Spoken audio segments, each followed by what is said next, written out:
All right, what's up, everybody? Mike Schmidt here with AJ Rivera. We are so excited to announce that our good friend Joel Yee is going to be a guest speaker at Agency Mastermind Live. It's going to be awesome.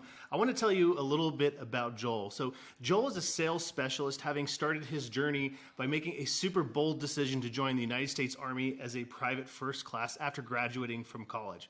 Now, that's super cool, but what this did is it led him to becoming a commissioned officer, second lieutenant in the United States Army Reserve. And Joel's military experience laid a foundation for an amazing career in high-ticket sales, where he's become known for helping companies sell high-value items and services. Now, by training remote sales teams and employing conversational intelligence, sales systems, playbooks, he has helped his clients in overcoming the challenges of creating a high-performance sales team. So if you ever considered wanting to develop your own sales team or take your sales team and supercharge them, you're in for a real treat. So Joel's rapid rise in the world of high-ticket sales and his expertise have made him an invaluable asset to so many different businesses and aspiring sales professionals. Joel has a super impressive track record, having personally closed over 4.7 million in sales and generating more than 30 million in revenue for his clients since 2018. Super cool. So all this while also leading and mentoring sales teams of up to 110 people. Joel, that is super cool. I don't know how you do it, but I'm excited to learn and find out, man.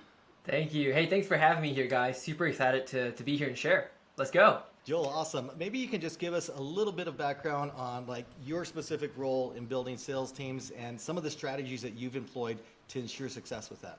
Yeah, I love that question. So it all started actually, and I don't really know, I'm not going to make this too long, but it all started when I actually became a commission-based closer myself. So I wanted to make good money, right, like everyone does, and I was like, okay, you know what? Probably one of the best roles for me to get into is sales because it's uncapped potential, right? Uncapped commissions, right? So I did really well with sales. In fact, my first year, I made a six-figure income. And my mentor at the time, his name is Dan Locke. A lot of people know him as the guy in the red suit, right? With over 4 million subscribers on YouTube. He brought me into his company and basically over time promoted me to becoming, sales manager and then sales director. So that was sort of my journey in sales. Now, what we do to help companies build their sales teams is we actually deploy what I call the C4 explosive framework. So there are 4 C's that we teach that every company needs to have in order to have a very successful sales team. The first thing, I'm just going to read them off and we can go into in depth maybe, but the first thing is having a contrarian compensation. So what that basically means is not having a flat comp plan that's boring, right? The next thing you want to have is a captivating recruiting flywheel. And the short story there is basically you want to always be recruiting. That way your team always has a fire lit under their bum to perform. And then the third thing obviously is consistent coaching, right? Are we coaching the team? We actually help train and coach sales teams. And the last thing is having a very cohesive culture, right? A very special culture that is fostered by the management that allows your sales pros to thrive. That's awesome. That's awesome. Now, Joel, we've consulted with you on some of our sales stuff, and like one of the big things that you've really helped us out with is this idea of frame control. Can you tell us a little bit about frame control and how that works and why it's so important in high-ticket sales? Yeah, as my mentor used to say, right, Dan, the one who controls the frame controls the call, or wins the call, right? And essentially, it's so true because frame control is not just for sales, but really in life, right? If you think of a parent speaking to a kid, right? They come with a natural frame of their authority. But let's flip the question around. What if the kid wants to, what if a kid wants to have control over their elders or superiors? Well, that's when you need to learn frame control. And that starts by basically positioning. What we do is we put a box, right? A conversation in a box. And we keep the conversation within the left and the right limits of that box. So if any conversation pieces go out of the box, then we will redirect them back into that frame.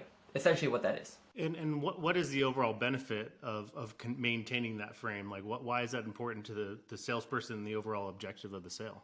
So, oftentimes when your prospects come on sales calls with you, first of all, they're not dumb, right? We're living in a very sophisticated buying market now that people know, AKA discovery call equals sales call, right? They expect a pitch. They know that a webinar is a pitch, right? So when that comes into play, what you do with frame control is you actually, number one, not insult their intelligence, right? You let them know that, hey, by the end of this call, if you are a good fit, I will be making you an offer.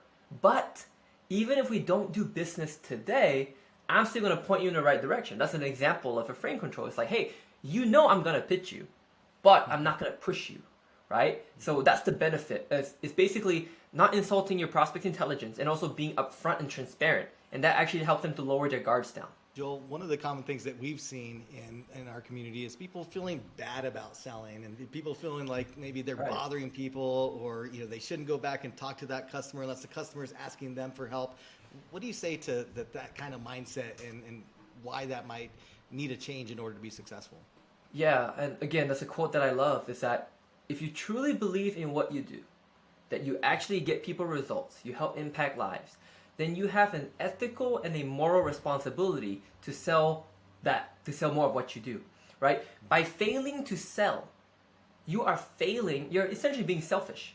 You're not helping people because of your own fear, right? And you're being selfish because you can't impact and change other people's lives and businesses. So I totally get fear. I was super afraid. What I haven't shared is that when I first started my sales career, I got rejected over 1,000 times on sales calls. But the thing was, even before that, I was afraid to pick up the phone.